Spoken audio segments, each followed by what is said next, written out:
ஒரு அடர்ந்த காட்டுக்குள்ள ஒரு காலேஜ் இருக்கு. ஸ்டூடெண்ட் ஒருத்தன் அந்த காட்டுக்குள்ள இருக்க மர்ம கிணத்தை நோக்கி போக அவனை மந்தாகின்ற பேய் வசியம் பண்ணி கிணத்துக்குள்ளேயே குதிக்க வச்சிருது. இதை பார்த்த ஹீரோ மட்டும் அது வசியம் பண்ண விட்டுரும். அப்படி அந்த கிணத்துல என்னதான் இருக்குன்னு 4 பொண்ணுங்க பாக்கிறதுக்காக போறாங்க. டீச்சர்ஸ் எல்லாம் வந்து அவனை தடுத்து நிப்பாட்டிடுவாங்க. நிறைய பேர் அந்த கிணறு காவு வாங்கினதால அந்த கிணத்தை இழுத்து முடிறாங்க.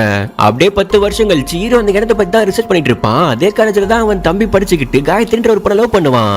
அவன் கூட சுத்திட்டு இருக்கிறது அவங்க அம்மாவுக்கு தெரிய வந்து குடும்ப மானத்தை வாங்கிடாதுன்னு சொல்லி திட்டுவாங்க. அதுல இருந்து இந்த பொண்ணு அவன் கால் பண்ண எடுக்கவே மாட்டான். காட்டுக்குள்ள போக ஆர்வமா இருக்க ஸ்டூடெண்ட்லாம் அந்த லாக் ஓபன் பண்ண சொல்லி பயங்கரமா போராட்டம் பண்றானுங்க. சோ ஸ்டாஃப்ஸ்க்கு வேற வழியே தெரியாம அந்த லாக் ஓபன் பண்ணி விட்டுருவாங்க.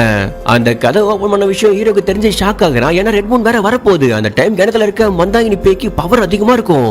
சில பசங்க காட்டுக்குள்ள போயிருப்பானுங்க. அவங்களை காப்பாத்த செக்யூரிட்டி இந்த கிணத்துக்கிட்ட போவாரு. ஆனா அவரை மட்டும் மந்தாகினி பேய் வசியம் பண்ணாம தப்பிக்க விட்டுருப்பான். கிளாஸ்ல காயத்ரி பர்ஸ்ல அவன் ஃப்ரெண்டு காண்டம் வச்சிருவான். வீட்டுக்கு போனதும் காயத்ரி கால் பண்ணி நான் பாய் ஃப்ரெண்டு கூட போற பிளான் மிஸ் ஆயிடுச்சு, அதனால அவன் பர்ஸ்ல காண்டம் வச்சிருன்னு சொல்ல, ஆனா இவன் பர்ஸ் காலேஜ்லயே விட்டுருப்பான். நம்ம கிட்ட காண்டம் இருக்குன்னு தெரிஞ்ச நம்ம மானமே போயிடுமே. இவன் ஹீரோ தம்பியை வர சொல்லி அதை எடுக்கிறதுக்காக 2 பேருமே காலேஜுக்குள்ள திட்டமா போறாங்க.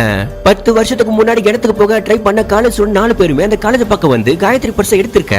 இவ கிளாஸுக்கு போய் பார்த்தா அந்த பர்ஸ் இருக்காது. அந்த 4 பேர்கிட்ட இருந்து இவ பர்ஸை திருடும் போது மாட்டிக்கிறான். அப்படி என்னதான் நீ உள்ள வச்சிருக்கன்னு சொல்லிட்டு அவங்க பர்ஸ் ஓபன் பண்ணி காண்டம் எடுத்துருவாங்க. இதை பார்த்த பாய் ஃப்ரெண்டுக்கு மனசு உடைஞ்சு போயிடுது. அப்போ இவ காலேஜ்ல இருக்கிறத கண்டுபிடிச்ச செக்யூரிட்டி யாராதுன்னு சொல்லிட்டு விரட்ட இவங்க அந்த காட்டுக்குள்ளேயே ஓடிடுறாங்க. ஒரு பக்கம் அந்த 4 பொண்ணுங்களும் காட்டுக்குள்ள போய் அதுல ஒருத்திய மட்டும் மந்தாகினி வசியம் பண்றா. ஹீரோவோட தம்பியை முழுசா வசியம் பண்ணி கிணத்துல குதிக்க வச்சிடுறா.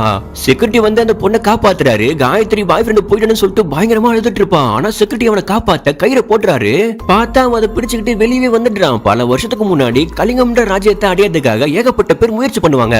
மந்தாகினியும் அவன் தங்கச்சியும் தான் அந்த ராஜ்யத்தை ஆளுவாங்க. அவங்களை அழிச்சிட்டு அந்த ராஜ்யத்தை கைப்பற்றதுக்காக எதிரிங்க வரும்போது மந்தாகினியும் அவன் தங்கச்சியும் ஒரு லிக்விட் எடுத்து குடிக்கிறாங்க. அது குடிச்சது உங்களுக்கு நெருப்பு சக்தி கிடைக்குது. அதை வச்சு தாக்கி நிறைய பேரை வீழ்த்திருப்பாங்க.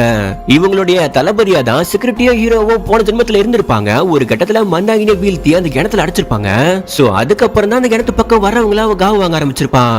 அவ ஜென்மத்துல தளபதியா இருந்தால்தான் ஹீரோவையும் செக்யூரிட்டியும் அவங்க கிணத்துக்கிட்ட வந்து உயிரை விட்டுருப்பான். காயத்ரி போன ஜென்மத்துல மந்தாகினி தங்கச்சி. சோ பாய் ஃப்ரெண்ட் சொல்லி தான் ஹீரோவோட தம்பியை வெளியே அனுப்பி விட்டுருப்பான்.